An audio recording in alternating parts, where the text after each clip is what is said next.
네, 3부 예배 참석하신 여러분을 주님의 이름으로 환영합니다. 오늘 우리에게 주신 하나님의 말씀은 사도행전 16장 6절에서 10절입니다. 제가 읽겠습니다. 네, 그들이 아시아 지방에서 복음 전하는 것을 성령께서 막으셨기 때문에 바울과 그 일행은 부르기아와 갈라디아 지방을 두루 다녔습니다. 그들은 무시아 지방 가까이 이르러 비두니아로 가려 했습니다. 그러나 예수님의 영이 허락하지를 않았습니다. 그래서 그들은 무시아를 지나서 드로아로 내려갔습니다. 바울은 밤에 어떤 마케도니아 사람이 바울 앞에 서서 마케도니아로 건너와서 우리를 도와주십시오 라고 애원하는 환상을 보았습니다. 바울이 그 환상을 본 뒤에 우리는 하나님께서 우리를 부르셔서 마케도니아 사람들에게 복음을 전하게 하셨다고 확신하고는 즉시 마케도니아로 떠날 준비를 했습니다. 아멘. 저는 2014년도에 운전면허를 취득했습니다. 좀 늦었죠.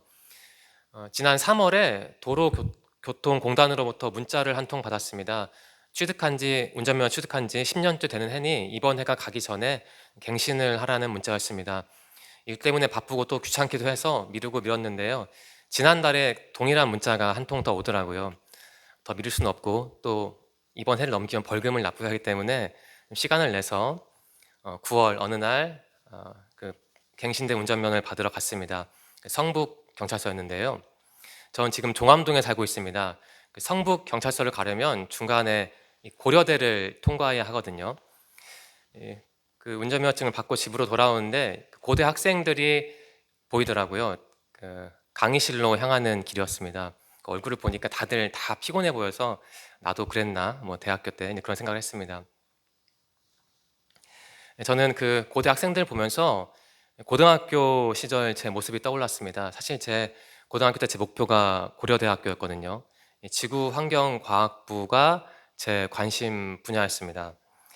안타깝게도 성적은 좋지 못했습니다. 모의고사 때 시험을 봤는데 딱 한 번 고대에 지원할 만한 성적을 얻었고 그 이후에는 그렇지 못했습니다. 실력이 안 된 거죠. 성북 경찰서는 태어나서 처음 가봤고요. 또 고대 근처는 몇 번 가봤지만 뭐 성북 경찰서 근처 뭐 도로나 이런 건물들은 저에게는 굉장히 낯설었습니다. 이 고대 학생들 보면서 이런 생각을 했습니다. 만일 내가 공부를 더 열심히 해서 그리고 약간의 운이 따라줘서 고대에 입학했다면 이 성북 경찰서도 그리고 이 지역 건물도 도로도 그렇게 낯설지는 않을 텐데 그런 생각을 했습니다. 또 이런 생각을 했습니다. 만일 내가 고대에 입학해서 무사히 졸업을 했다면 지금 이렇게 목사로 살고 있을까? 그런 생각도 했습니다. 저도 한때는 그 학생들처럼 젊었습니다. 저에게도 꿈이 있었습니다. 제 마음에도 큰 꿈이 있었거든요. 저처럼 지방 좀 낙후된 지방 출신들에게는 고려대학교는 정말 큰 꿈입니다. 아마 이 자리에 계신 성도님들과 청년분들에게도 고등학교 시절이 있었을 겁니다. 고등학교 때 여러분의 꿈과 계획은 뭐였습니까? 지금 그 꿈을 이루었습니까? 아니면 여전히 현재 진행형인가요? 뭐 과거 일은 지났으니 과거로 묻어두겠습니다. 지금 여기서, 지금 요즘 여러분의 꿈과 계획과 목표는 무엇입니까? 오늘 설교 본문에 나오는 바울도 여러분과 저와 똑같은 사람이었습니다. 이 사람에게도 꿈이 있었고 계획이 있었고 목표가 있었어요. 이 본문 말씀에서 바울의 계획은 튀르키예죠. 요즘 튀르키예라고 하죠. 튀르키예 서쪽 지역에 그 교회를 개척하는 것이었습니다. 한번 지도를 볼까요? 제가 지도를 준비했는데요. 네, 여기입니다. 보시면 그 12시 아래쪽에 아시아라고 있잖아요. 요즘 튀르키예 땅인데 그곳에 교회를 세우려는 게 바울의 꿈과 계획과 목표였습니다. 본문 말씀을 기준으로 보면요. 이것은 2차 전도여행 사진인데요. 한번 1차도 한번 볼까요? 네, 1차 전도여행 사진이 이렇습니다. 오른쪽 팔레스타인 이스라엘 땅이죠. 그 위쪽 뭐 수리아, 시리아, 오늘날 시리아 땅입니다. 그리고 보시는 11시, 12시 방향이 그 튀르키예 동남부 지방이거든요. 그러니까 1차 전도여행은 범위가 굉장히 좁죠. 바울은 2차 전도여행 때는 1차 때 방문했던 그 교회를 다시 방문하고 그 앞에서 말씀드린 아시아, 그 1차 때는 아시아는 못 갔거든요. 그 아시아 지역을 가서 새로운 교회를 개척하려고 했습니다. 네, 한번 지도를 설명해 드려도 될까요? 네, 보시면 5시 방향이 이스라엘이고요. 앞에서 말씀드린 것처럼 그 위쪽 그 수리아, 시리아가 오늘날 시리아 땅이고요. 시리아에 있는 안디옥에서 출발을 했죠. 그리고 중간에 무슨 갑바도기아, 뭐 갈라디아, 뭐 아시아 이쪽이 다 요즘 튀르키예 땅입니다. 또 왼쪽에 보시면 트라케라고 있잖아요. 11시 방향에. 오늘날 불가리아 땅이고요. 그 밑에 마케도니아는 역시 마케도니아. 글씨만 마케도니아라는 글씨만 있는 곳이 오늘날 마케도니아고요. 그 해안 지역과 아래 아가야는 그리스, 그리고 제가 글씨에서 안 보여. 에피루스는 요즘 알바니아입니다. 지도를 보시면 바울은 이 수리아 땅에서 출발을 해서 다소를 갔고요. 그 다음에 뭐 더베, 루스드라에 이르는데 이 더베 혹은 루스드라에서 우리가 다 아는 디모데를 아마 처음 아니면 두 번째로 만나서 그곳에서 디모데가 그 바울의 2차 선교 여행 여정에 합류하게 됩니다. 그런데 그 시점에, 그러니까 2차 전도 여행이 막 시작한 시점이죠. 그 시작한 시점에 성령이 뜻밖의 개입을 하게 됩니다. 6절에 이런 기록이 있네요. 그들이 아시아 지방에서 복음 전하는 것을 성령께서 막으셨기 때문에 이러한 기록이 있습니다. 그러니까 성령이 바울 일행의 선교 활동에 제동을 거신 겁니다. 지도를 보시면 앞에서 말씀드린 것처럼 이 아시아 땅에서 바울은 교회를 더 개척하려고 했거든요. 1차 전도여행 때 그곳은 가지 못했으니까요. 근데 성령이 그걸 막으신 겁니다. 하나님은 뭐 뒤에서 다루겠지만 바울 일행이 빨리 드로아로 가서 저 유럽 땅으로 뭐 트라케 이런 뭐 마케도니아 그쪽 있지 않습니까? 유럽 땅으로 가서 선교를 하기를 바라셨습니다. 참고로 바울은 3차 전도여행 때는 이 아시아 지역, 그 해안 지역을 많이 둘러봅니다. 하지만 질문이 생기죠. 왜 지금 이 시점에서 하나님이, 성령님이 바울 일행이 아시아에 들어가는 것을 허락하지 않으셨을까? 이러한 질문이 생깁니다.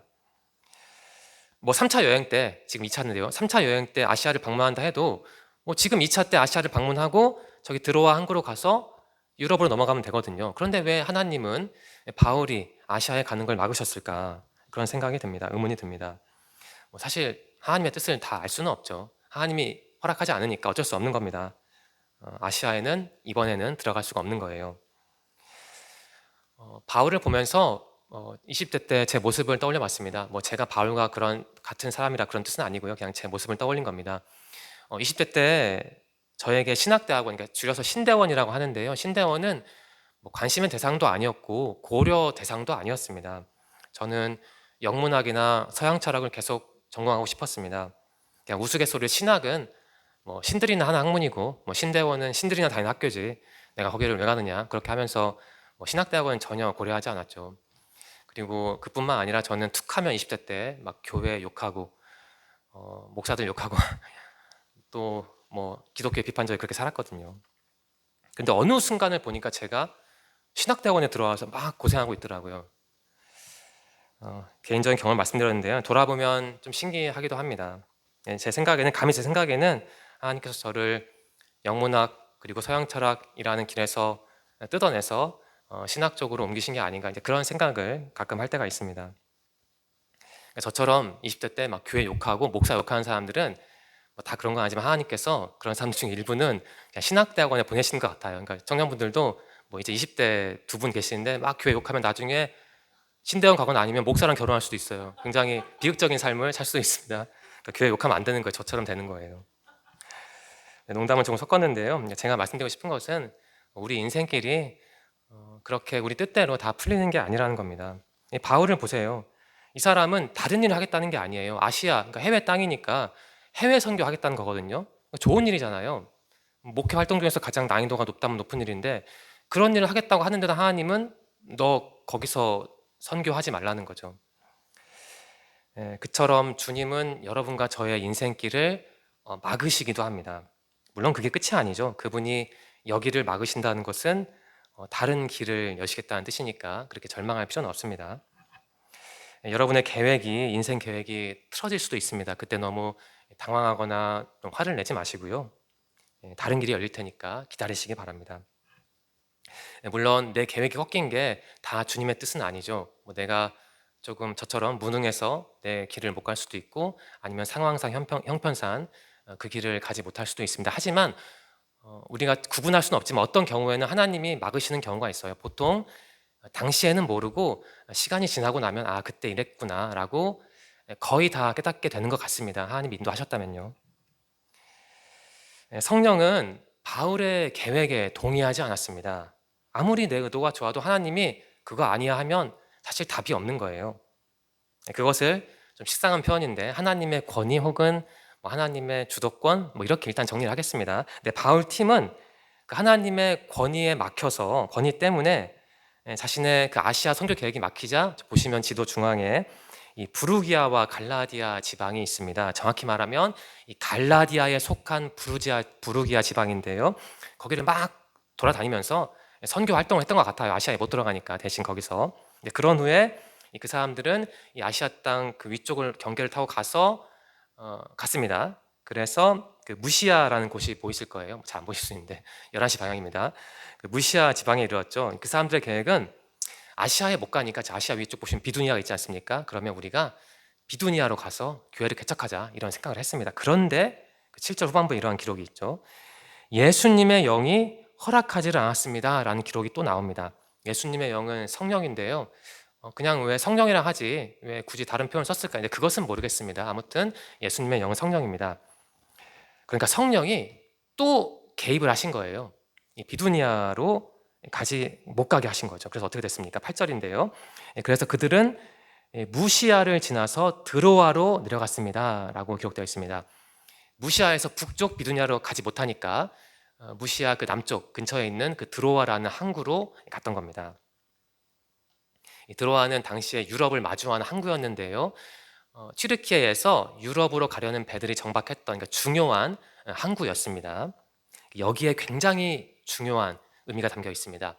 지금까지는 복음이요, 이 뭐 아시아, 뭐 갈라디아, 가파도에 이런 튀르키예 땅 안에만 머물렀거든요. 그런데 바울 팀이 드로아로 갔잖아요. 항구로 갔잖아요. 유럽을 마주한. 그러니까 복음이 이제 튀르키예를 넘어서서 유럽 땅으로 건너가기 직전 그러한 상황입니다. 9절과 10절을 한번 다시 여유가 되면 읽어보십시오. 튀르키예 땅, 그 유럽 땅은 바울의 선교 계획에 있지 않았나 봐요. 아니면 바울이 지금 2차 전도여행이니까 이번에는 유럽 땅을 가지 말자 이렇게 생각했던 거예요. 아마 둘 중에 하나인 것 같습니다. 근데 주님의 계획은 달랐던 거예요. 바울 너가 이 튀르키예 땅에서만 복음을 전할 게 아니다 지금. 일단 아시아는 표현하자면 건너뛰고 빨리 드로아로 가서 유럽으로 넘어갈 준비를 해라. 이게 바로 주님의 뜻으로 보입니다. 그러니까 주님은 바울에게 뭐 이러한 말씀하신 거죠. 너 지금 바울 너 마음 안에 어떻게든 아시아 땅을 돌아다니면서 교회를 개척하라는 마음이 있는데 그 마음을 내려놓아라. 뭐 이러한 명령을 주님께서 바울에게 하신 게 아닐까라는 생각이 듭니다. 헨리 블랙컵이라는 캐나다 출신의 뭐 기도 운동가, 뭐 영성가가 있습니다. 아마 청년들도 아실 겁니다. 우리가 3년 전에 리더 교육을 했는데 그때 이분의 책으로 했죠. 그 책 제목이 영적 리더십이었습니다. 책 표지가 파란색, 뭐 하얀색 그런 책이었을 텐데 아마 기억을 하실 겁니다. 그분의 책 중에 좀 제목이 특이한 책이 있습니다. 제가 소개해드리고 싶은데요. 하나님을 경험하는 삶의 7단계라는 책이 있습니다. 한번 기회가 되시면 꼭 구매해서 읽어보시기 바랍니다. 이 7단계 중에 3단계가요. 하나님이 우리를 당신의 사역에 동참하도록 초청하시는 겁니다. 그게 3단계입니다. 뭐 우리를 그분의 사역에 초청한다는 게 다 목회의 길로 인도한다는 뜻은 아닌 것 같고요. 이렇게 이해하시면 될 것 같습니다. 아무튼 제가 그분이 한 말이 좀 많은데 좀 줄여서 제 말로 전달해서 말씀드리겠습니다. 바꿔 전달해 드리겠습니다. 하나님께서 우리를 구원하신다는 건요, 그게 무슨 뜻이냐면 우리를 그분의 사역에 동참시키는 거래요. 그런데 그러니까 우리를 부르시는 거죠. 그분의 부르심을 이해하려면 뭐 그렇게 바로 이해할 수 있는 거 아니고 그분과 친밀한 교제를 해야 하는 겁니다. 그런데 우리가 그분과 친밀한 교제를 하려면 그분의 마음이 우리의 마음이 되어야 한대요. 하지만 우리의 마음을 보십시오. 우리가 뭐 하나님의 마음을 많이 닮고 있습니까? 그렇지 않죠. 막 이기적이고 어떤 개인적인 욕망에 가득하고 내 뜻으로 가득하잖아요. 그러니까 하나님 우리가 바라시는 것은 우리가 그러한 마음을 비워내야 우리의 마음을 그 빈 공간을 하나님의 마음으로 채울 수 있고 그래야만 우리가 하나님과 친밀한 관계를 맺을 수 있고 그래야만 하나님이 우리를 당신의 사역으로 부르신 그 이유와 목적을 알 수 있다는 겁니다. 쉽게 말하면 헨리 블랙컵의 말은 간단해요. 우리가 하나님을 만나야 한다는 겁니다. 하나님 만나야 한다는 거예요. 그러기 위해서 마음을 이제 비워야 한다는 겁니다. 그래야만 그 빈 곳을 하나님의 마음으로 채울 수 있으니까요. 하나님은 인간의 몸으로 이 땅에 오셨습니다.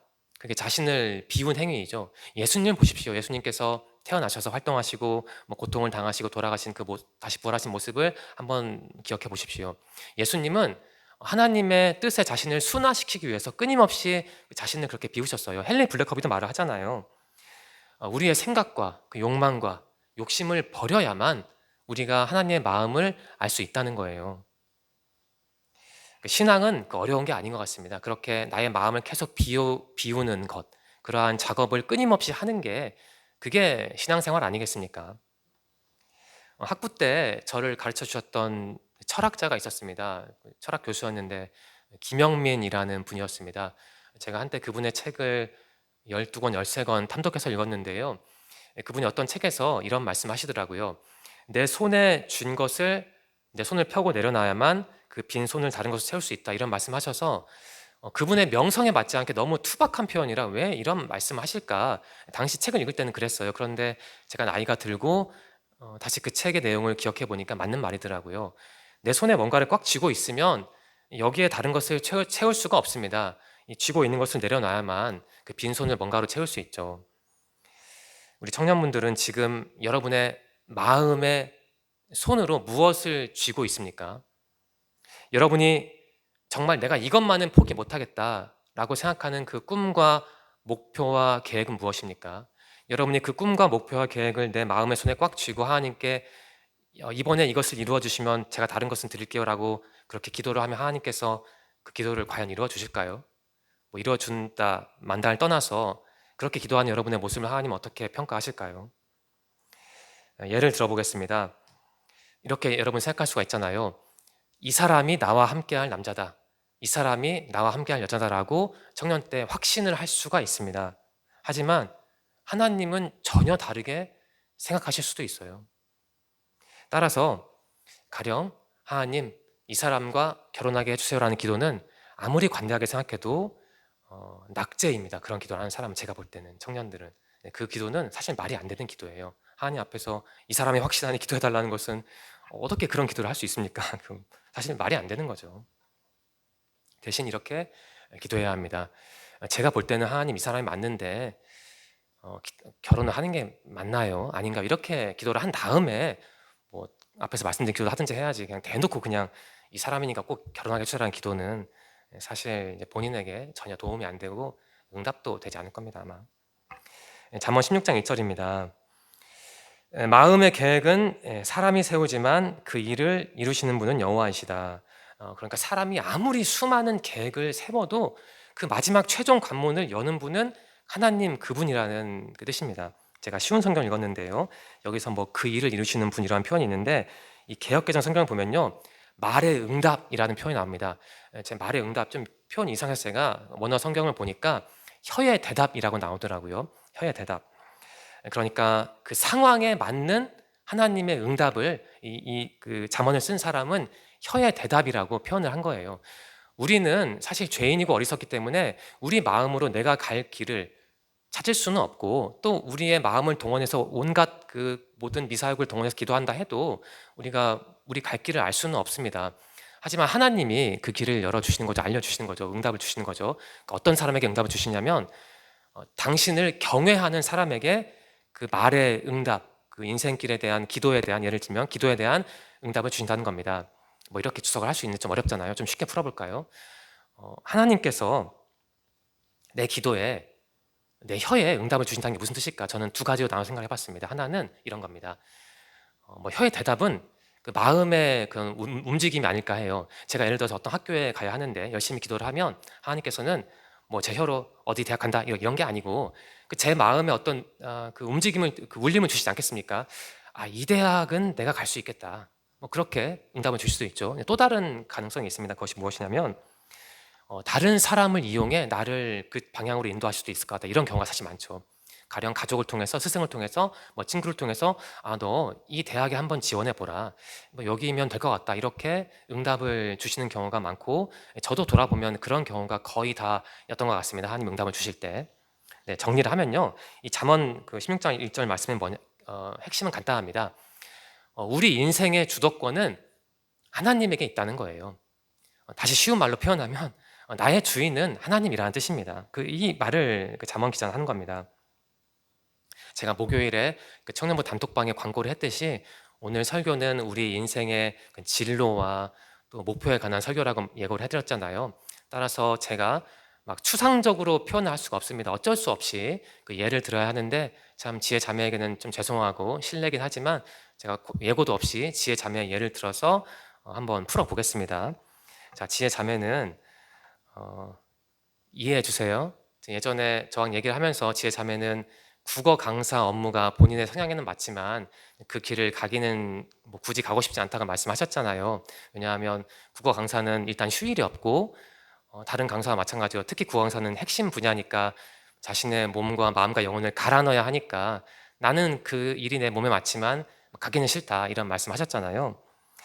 하지만 좀 재수없게 드리겠지만 하나님의 뜻은 다를 수가 있습니다. 그러니까 하나님은 언제 어떤 시점에 제 생각에는 지혜 자매의 마음을 지금은 국어 강사 하고 싶지 않지만 마음을 움직여서 내가 이 일을 해야 할 것 같은데라고 움직일 수도 있고 아니면 주위 사람들을 추동해서 그 길을 가게 만들 수도 있고 아니면 그렇게 하시진 않을 수도 있지만 그 상황을 다른 길을 다 닫아버리고 이 길로만 갈 수 있게 만드실 수도 있어요.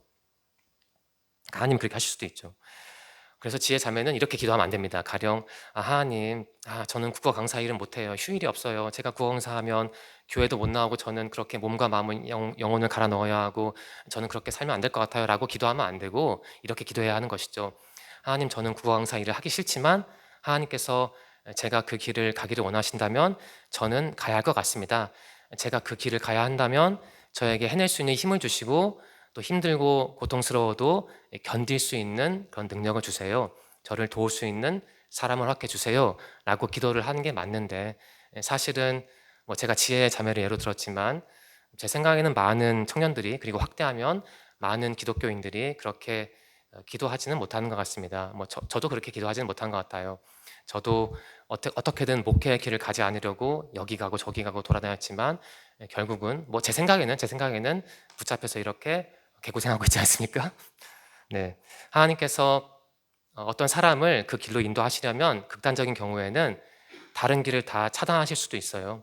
그런 경우가 일어날 수도 있는 거죠. 그러니까 나는 국어 강사 안 할 거야 라고 하지 말고 하나님의 뜻을 한번 구해 보십시오. 네. 지혜 자매는 예로 들었지만 사실 다른 청년들을 제가 권하는 겁니다. 기도하는 방법을 제가 권하는 거예요. 인생 목표를 놓고 내 진로 문제를 놓고 기도할 때 하나님께 나의 인생의 주도권을 드리겠습니다라고 기도하는 게 사실 맞는 겁니다.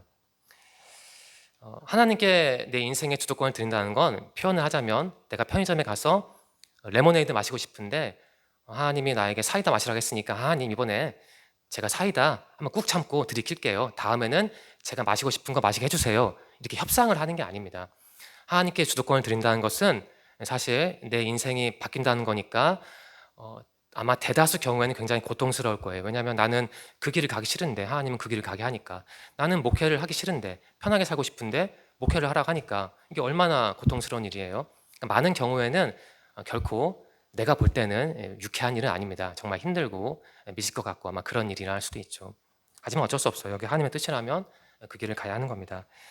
저는 여기에 오기 전에 모 교회에서 사역을 시작했습니다. 저는 원래 목표가 50살 되면 이제 그 전까지는 돈을 모으고 50살 되면은 목회를 시작하려고 했어요. 그러니까 돈을 그동안 모아야 하는 이유는 확률적으로 교회를 개척해야 하니까 어디 들어가서 항상 누구 밑에서 일할 수는 없잖아요. 그러니까 개척을 해야 하니까 돈이 필요하니까 그렇게 하려고 했는데 10년 하나님은 주어로 삼으면 제 계획을 10년 앞으로 당기셨습니다. 어떤 교회에서 그 목회를 시작했는데요. 그 해 연말에 제가 이제 다른 교회를 알아봐야 했습니다. 구체적으로 말씀드리지 않겠습니다. 이제 그러한 상황이었습니다. 그래서 이제 어디로 가야 하나, 어떻게 해야 하나라고 고민을 하고 동생과 상의를 하는데 동생은 목회 일을 하고 있으니까요. 그때 동생이 우리 소망교회 원서를 저에게 소망교회 자리가 있으니까 지원을 해보라 라고 말해줘서 저는 지원을 했습니다. 그래서 저는 제가 이곳에서 사역을 하는 게 결코 우연이 아니라고 그렇게 믿고 있어요. 그러니까 제 믿음인 거죠. 당시에 저는 상황이 별로 그렇게 좋지는 않았습니다. 빨리 교회로 옮겨야 하는 상황이었거든요. 그래서 당연히 기도를 했죠. 근데 기도를 할 때 하나님 저는 이러한 상황이니까 이러한 교회를 가게 해주세요. 이러한 기도는 전혀 하지 않았습니다. 어떤 기도를 했냐면 목회의 본질에 좀 집중할 수 있는 교회에서 사역을 하게 해주십시오 라고 기도를 했고, 또 이러한 기도도 했습니다. 참 말씀드리기 민망한데 한 달에 사례비 50만 받아도 좋으니까 좀 그러한 교회에서 제발 목회의 본질을 구현할 수 있는 교회에서 좀 목회를 하게 해달라, 그런 기도를 했죠. 그래서 이곳에 왔습니다. 제가 이 말씀을 드리는 이유는 제 생각에는 그때 당시 제 생각에는 사역자가 교회를 옮기는데 가장 중요한 기준은 하나님의 뜻이라고 봤기 때문이에요. 제 목표나 계획이 아니고, 달리 말하면 제 인생길을 정할 때 가장 중요한 기준은 하나님과 저의 관계이지, 다르게 표현하면 하나님의 뜻이지 뭐 제 욕구는 아니라고 저는 생각을 했어요. 제가 늘 그렇게 항상 기도한다는 건 아닙니다. 그냥 참고하시라고 말씀드리는 겁니다. 자, 잠언 16장 1절은 제가 다시 읽겠습니다. 마음의 계획은 사람이 세우지만 그 일을 이루시는 분은 여호와이시다. 하나님께 내 인생 진로를 놓고 기도하면서 이거 주세요, 저거 주세요, 이거는 이때, 저거는 저때, 이 사람은 아니에요, 저 사람이라고 기도하는 것은 사실 그렇게 바람직하진 않고 여러분과 저의 수준에는 전혀 어울리지 않는 기도입니다. 하나님께 내 인생의 주도권을 드린다는 것은 일단 내 마음에 있는 계획과 생각을 내려놓는 것을 의미합니다. 하지만 여기서 오해하면 안 되는데요, 내 계획과 생각을 내려놓으라는 게 그것을 쓰레기통에 버리라는 것은 아닙니다. 하지만 많은 사람들이 오해를 하더라고요. 쓰레기통에 버리라는 게 아니고 그냥 말 그대로 내려놓으라는 겁니다. 그게 하나님의 뜻일 수도 있고 아닐 수도 있기 때문에 겨우 확률이 50%니까 일단 내려놓고 내 마음을 비운 다음에 하나님께 집중을 해야지 않겠습니까? 왜 기도할 때 마음을 비워야 하냐면요, 마음이 분주하고 어떤 욕심과 욕망으로 덕지덕지 붙어 있으면 어떻게 하냐면 10중 8구 하나님과 협상하려고 합니다. 말이 좋아 협상이지, 하나님을 나와 같은 수준에 놓거나 아니면 내 밑으로 놓고 그냥 명령하다라는 거예요. 이렇게 해달라는 거죠. 그게 사실 명령이지 그게 하나님을 높이는 겁니까? 그래서 마음을 비우고 기도를 하라는 겁니다. 그래야만 하나님의 뜻을 조금 더 선명하게 볼 수 있기 때문에. 제가 굳이 좀 어찌 보면 좀 추잡스럽게 제가 우리 교회에 오게 된 상황까지 이렇게 말씀을 드리면서 또 지혜자매까지 끌어들여서 예를 들었는데요, 그래도 청년분들 중에 혹시 조 목사님은 청년이 아니라 우리의 심정을 몰라, 본인은 여전히 과거 일이라 그 잘 몰라, 이렇게 말씀하실 수도 있는데, 제가 마지막 필살기로 어떤 비유를 하나 드리겠습니다. 강아지가 등장하는데 좀 기분 나쁜 비유일 수도 있지만 또 오해하시지 말기 바랍니다. 제가 미리 양해를 부탁드립니다. 저희 부모님이 14년 동안 키운 개가 있었습니다. 지난 3월에 이제 무지개 다리를 건넜는데요, 제가 몇 년 전에 부모님 댁에 방문해서 이름이 방울이입니다. 방울이었는데 방울이에게 고기 부친 거 몇 개를 던져줬어요. 그러는데 좀 배가 불렀는지 몇 개 먹고 한 개를 남겨두더라고요. 그래서 얘가 이걸 남겨두네 했는데 갑자기 얘가 오더니 입으로 그 남은 것을 물고, 그 뒤편에 화단이 있거든요. 단독주택이라 화단으로 가서 입에 문 고기를 내려온 다음에 코로 이렇게 흙을 이렇게 덮더라고요. 자기 고기 부친 거에다가. 그러니까 비축을 저장을 한 거죠. 걔에게 그런 습성이 있나 봅니다. 전 너무 신기해서 저 왜 저러나 했거든요. 제가 언젠가 아내에게 내가 집에 갔더니 방울이가 고기 남은 것을 입에 물고 화단에 가서 내려온 다음에 코로 흙을 이렇게 해서 그걸 덮더라, 이런 말을 하니까 아내가 저에게 이런 말을 하더라고요.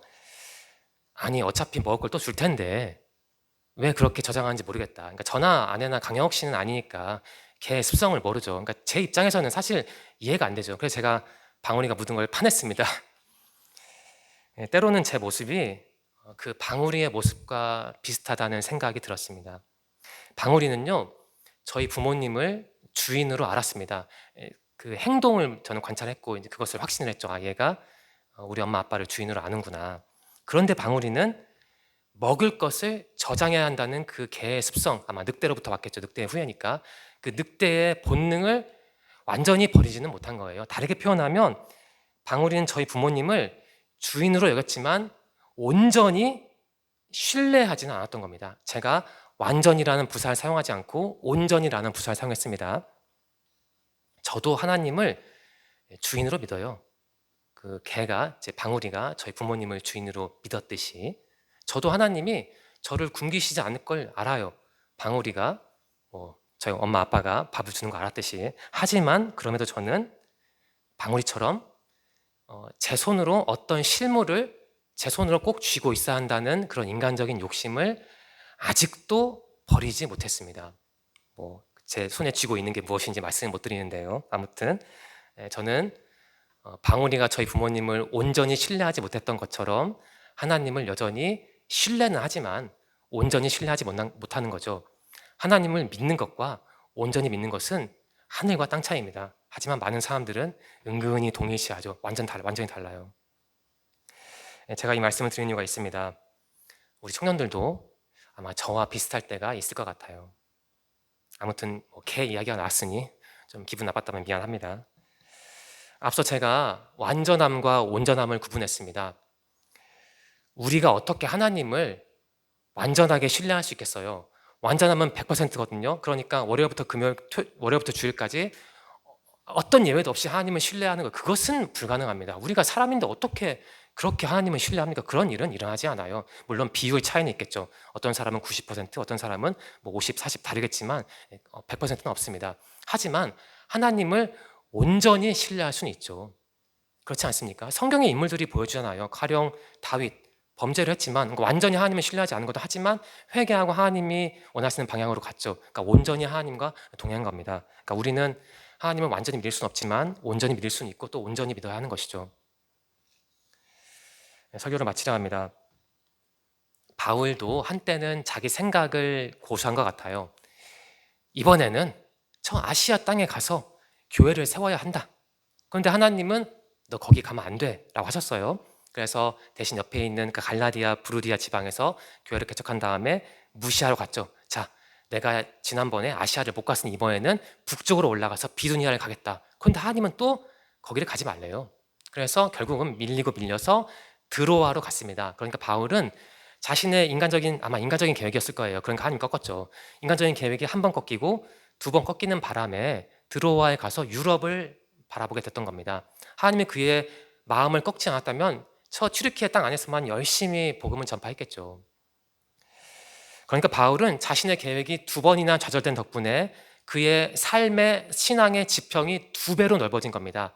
튀르키예 땅과 유럽 땅은 거의 비슷할 테니까요. 두 배로 넓어진 거죠. 그러니까 바울은 고통을 당한 덕분에 성경에는 바울이 자신의 계획이 꺾였다고 해서 고통을 당했다는 표현이 없지만 아마 힘들었겠죠. 그렇게 힘든 덕분에 두 배로 복을 받은 거예요. 여기서 교훈이 뭘까요? 교훈이 바로 이겁니다. 때로는이겠죠.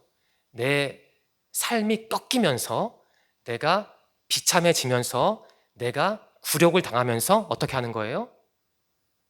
하나님을 만나는 거예요. 우리는 내 뜻대로 다 되고 먹을 거 다 먹고 돈 벌 거 다 벌고 연봉 올라가면서 하나님 만나겠다고 생각을 하지만 그것은 사실 불가능하죠. 성경의 인물을 보십시오. 다 고통을 당하고 하나님을 깊이 만났지. 엘리야도 그렇고 만났지. 어떤 사람이 그렇게 다 인생 풀리면서 하나님을 깊이 만났으니 물론 만날 수도 있죠. 일 잘 되면서. 하지만 내가 정말 힘들고 고통스러울 때 만난 하나님이 제 생각에는 진짜 하나님일 것 같습니다. 물론 내가 편하고 잘 될 때 만난 하나님은 가짜냐, 그것은 아니고 절박할 때 내가 인간으로서 세웠던 모든 계획과 그런 마음에 품었던 꿈이 다 좌절될 때 그때 하나님을 정말 진심으로 깊이 만나는 것이죠.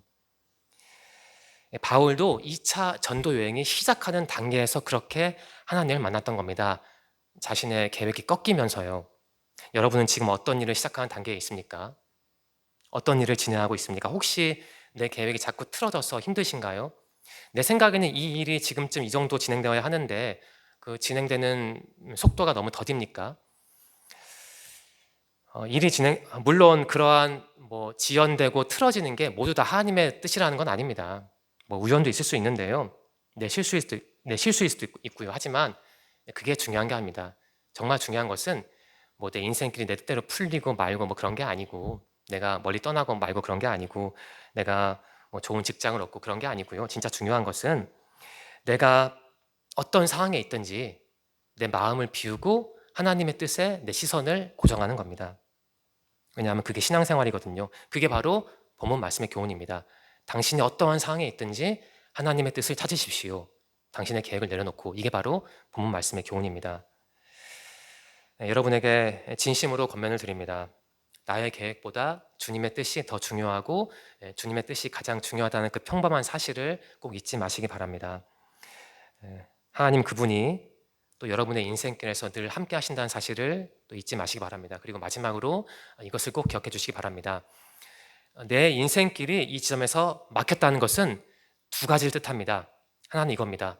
하나님이 지금 이 지점을 막으셨지만 다음 순간에는, 그때가 언제인지 모르지만 언젠가 미래에는 내가 이 지점을 통과할 수 있다, 이제 그러한 뜻이 있고요. 두 번째는 무엇이냐면 이 길이 막혔다는 것은 하나님이 다른 길을 여시겠다는 뜻이거든요. 그러한 하나님, 결국은 물론 그때가 언제인지 모르지만 결국은 나를 그 길로 인도하신 하나님을 바라보면서 믿으시면서 이번 말씀을 묵상하시고, 다시 말씀드리지만 하나님께서 우리 청년들과 늘 함께 하시고 여러분의 인생길을 책임져 주신다는 사실을 잊지 마시기 바랍니다. 기도드리겠습니다. 하나님 감사합니다. 예배를 드리게 하시니 감사합니다. 성경을 통해 우리의 삶을 조율하시니 감사합니다. 오늘 주신 말씀을 깊이 묵상하고 나에게 필요한 교훈을 얻을 수 있도록 도와주세요. 우리 청년들이 바라고 원하고 꿈꾸는 것들이 있습니다. 주님, 그들과 함께 하셔서 그들이 바라고 원하고 꿈꾸는 일을 통해 자신을 확장하는 게 아니라 주님을 더 만나고 당신을 더 경외할 수 있도록 인도해 주세요. 또한 우리 청년들에게 필요한 물질과 사람도 보내주시고, 그래서 그들의 삶이 더 풍성해질 수 있도록 복을 내려 주시옵소서. 예수님의 이름으로 감사하며 기도드립니다. 아멘. 찬양하며 준비하는 예물 시간